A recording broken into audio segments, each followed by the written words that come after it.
नागपूर अधिवेशनासाठी निघालेल्या अनेक आमदारांची तिकीट रद्द झाली आहेत। इंडिगो विमान सेवेचा आमदारांना फटका बसलाय।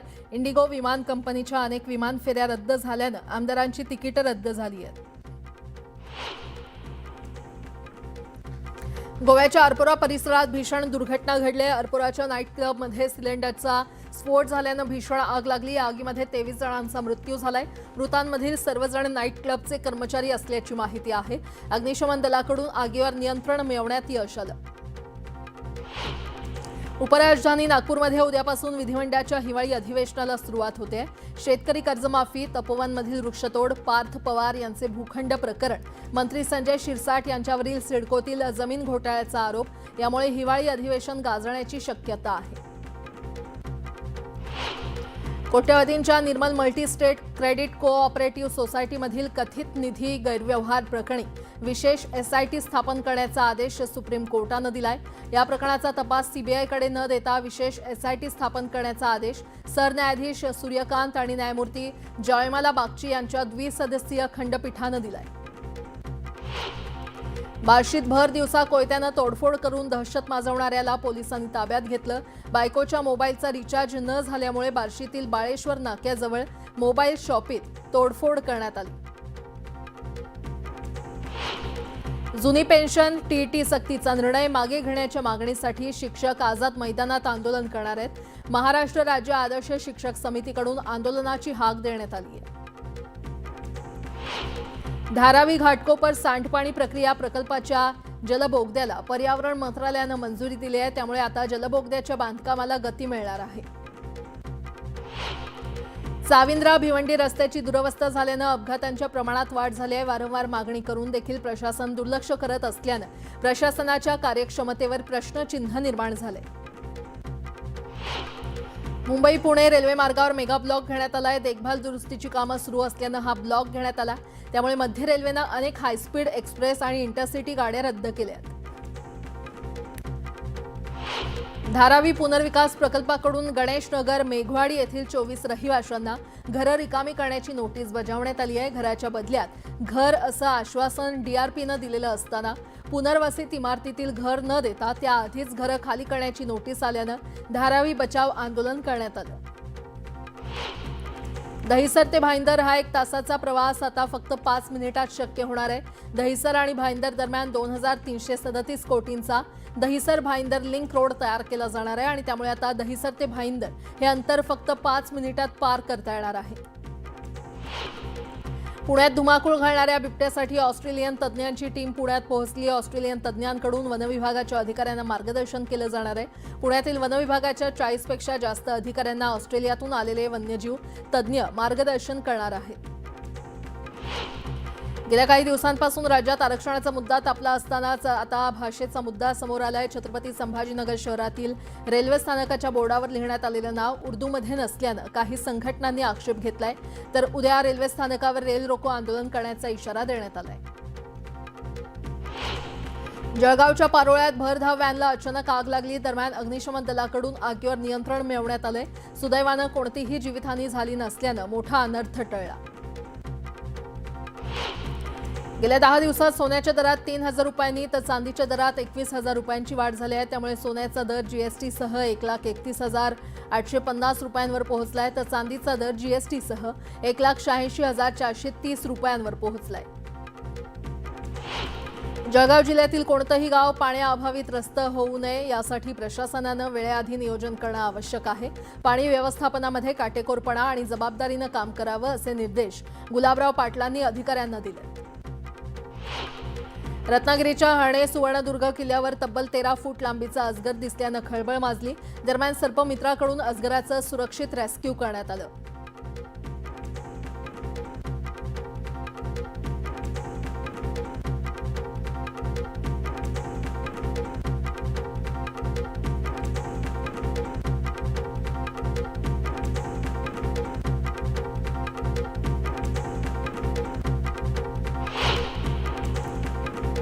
देशभरात इंडिगो विमान सेवा विस्कळीत झाल्यानं प्रवाशांना फटका बसलाय। परिणामी अनेक प्रवाशांनी रेल्वेचा पर्याय निवडला। मात्र ऐनवेळी रेल्वेचं आरक्षित तिकीट मिळत नसल्यानं प्रवाशांची कोंडी झाली। वाढती मागणी लक्षात घेऊन मध्य रेल्वेनं प्रवाशांसाठी विशेष रेल्वे गाड्यांचं नियोजन केलंय। राज्यातील उच्च शिक्षणातील विविध अभ्यासक्रमांच्या प्रवेशासाठी होणाऱ्या सामायिक प्रवेश परीक्षांची नोंदणी शुल्कात वाढ करण्याचा प्रस्ताव राज्य सामायिक प्रवेश परीक्षा कक्षानं तयार केलाय। हा प्रस्ताव मंजुरीसाठी सरकारकडे पाठवण्यात आलाय। या प्रस्तावानुसार परीक्षा नोंदणी शुल्कात 150 ते 250 रुपये वाढ अपेक्षित आहे। पुण्यात 18 वर्षीय तरुणावर चाकूने वार करत हत्या करण्यात आली आहे। पुण्याच्या चंदननगर भागात ही घटना घडली आहे। पूर्व वैमनस्यातून ही हत्या करण्यात आल्याचा प्राथमिक अंदाज व्यक्त करण्यात आलाय। चंद्रपूरमध्ये जिल्हाधिकारी कार्यालयासमोर रेल्वे सुविधा संघर्ष समितीकडून आंदोलन सुरू करण्यात आलं। राज्यातील मुंबईनंतर सर्वाधिक रेल्वे महसूल देणाऱ्या चंद्रपूर जिल्ह्याला थेट मुंबई, पुणे आणि कोलकाता यांच्याशी जोडण्याची मागणी आंदोलकांनी केली आहे। बीडच्या नादेल गावात ग्रामरोजगार सेवकाला जातीवाचक शिवीगाळ करून काही गावगुंडांनी मारहाण केल्याची धक्कादायक घटना उघडकीस आली आहे। गावातील गावगुंडांनी ही मारहाण केली। या प्रकरणात तलवाडा पोलीस स्टेशनमध्ये तक्रार दाखल करण्यात आली आहे। जखमी ग्रामरोजगार सेवकावर उपचार सुरू आहेत। तब्बल 3 दिवस रद्द राहिलेल्या इंडिगोच्या सकाळच्या आणि रात्रीच्या वेळेतील मुंबई छत्रपती संभाजीनगर मुंबई विमानांचं शनिवारी उड्डाण झालं। त्यामुळे मुंबई विमान प्रवास करणाऱ्या प्रवाशांना काहीसा दिलासा मिळाला। मात्र मुंबईच्या प्रवासी संख्येत काहीशी घट झाली, तर दिल्लीला जाणाऱ्या विमानाला 1.5 तासांचा विलंब झाला।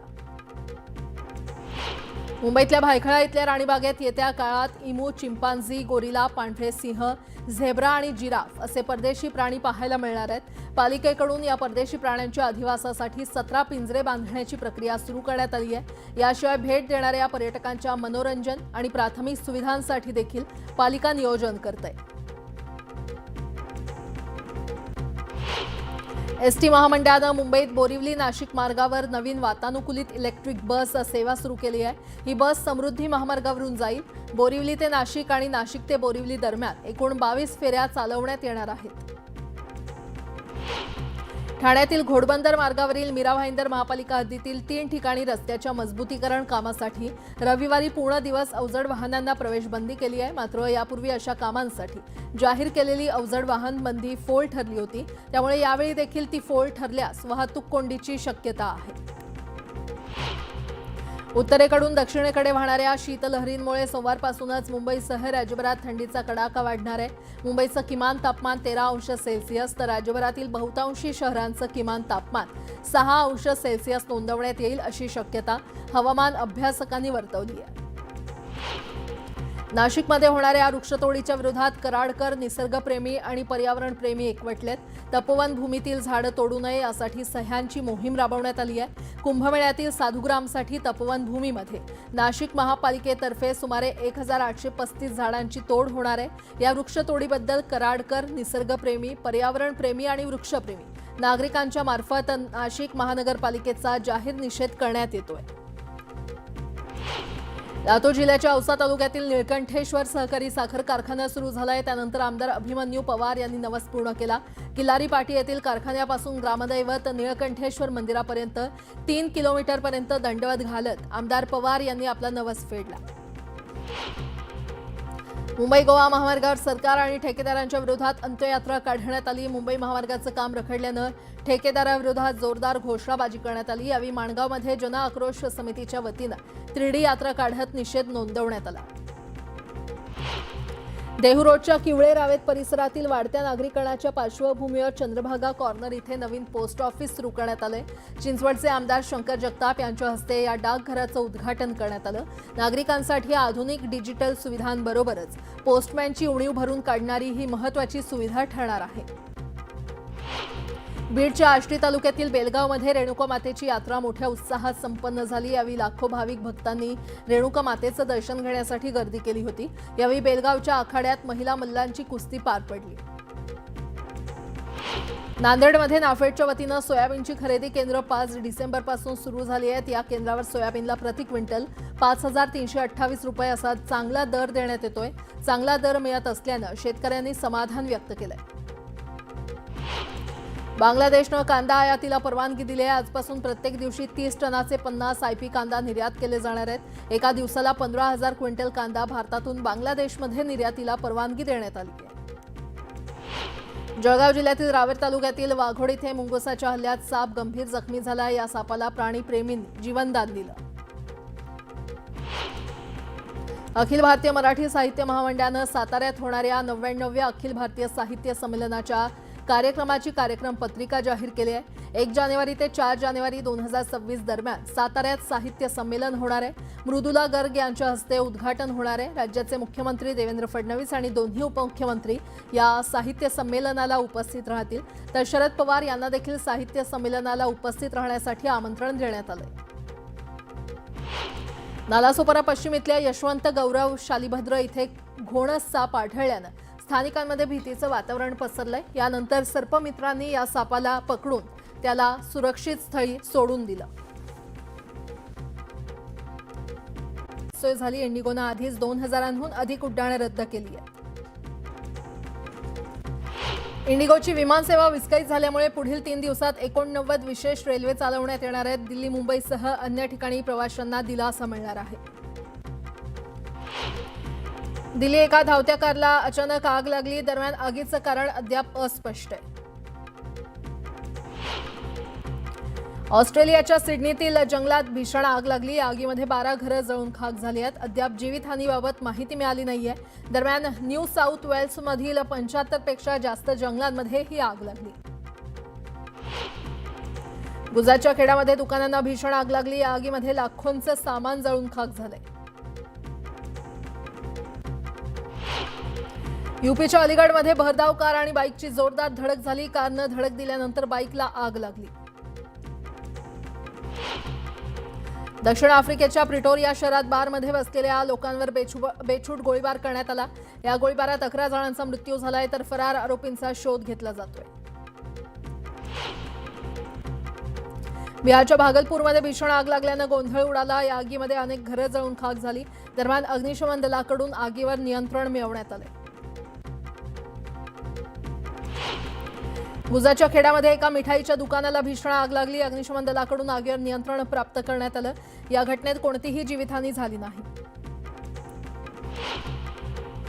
उत्तराखंडच्या नैनितालमध्ये जंगलात भीषण आग लागली। नागरिकांच्या मदतीनं प्रशासनानं ही आग आटोक्यात आणली। पाकिस्तान पंजाब सीमेवर बीएसएफनं 3 पाकिस्तानी ड्रोन पाडले, तर ड्रोनसोबत बीएसएफनं 1.5 किलोपेक्षा अधिक ड्रग्ज जप्त केले। बिहारच्या कटिहारमध्ये एका कारला अचानक आग लागली। क्षणार्धात संपूर्ण कार जळून खाक झाली। गुजरातच्या भरूचमध्ये भारतीय हवाई दलाचा एअर शो पार पडला। सारंग आणि आकाशगंगा संघांनी अद्भुत हवाई कला आणि पॅराशूट जम्पिंगनं प्रेक्षकांना मंत्रमुग्ध केलं। यूपी शहापूरमध्ये भटक्या कुत्र्यांची दहशत पसरली आहे। शाळेत जाणाऱ्या मुलांवर कुत्र्यांनी हल्ला केला। संपूर्ण घटना सीसीटीव्हीमध्ये कैद झाली आहे।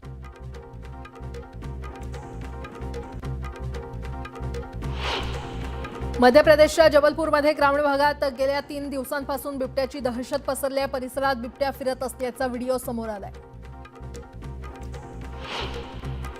कॅरिबियातील ग्वाडालूप बेटावर एका भरधाव कारनं अनेकांना चिरडलं। या अपघातात 19 जण जखमी झालेत। चालकानं दारूच्या नशेत हा अपघात केल्याची माहिती आहे। युक्रेनवर रशियानं केलेल्या हवाई हल्ल्यात 7 जणांचा मृत्यू झाला। रशियानं युक्रेनवर 138 ड्रोन आणि 2 बॅलिस्टिक मिसाईलनं हल्ला केला। रशियाच्या ड्रोन आणि मिसाईल हल्ल्यामुळे कीव्हमधील रेल्वेचं मोठं नुकसान झालंय। अनेक भागातले रेल्वे रूळ या हल्ल्यामध्ये उद्ध्वस्त झालेत। युक्रेनच्या सैन्यानं रशियाचे 585 ड्रोन आणि 30 मिसाईल पाडल्याचा दावा केलाय। रशियानं रात्रभरात 653 ड्रोन आणि 51 मिसाईल युक्रेनवर डागली होती। रशियाच्या रियाझान तेल रिफायनरीवर हल्ल्याचा दावा युक्रेननं केला। या हल्ल्यामध्ये रिफायनरीचं मोठं नुकसान झाल्याचा अंदाज आहे।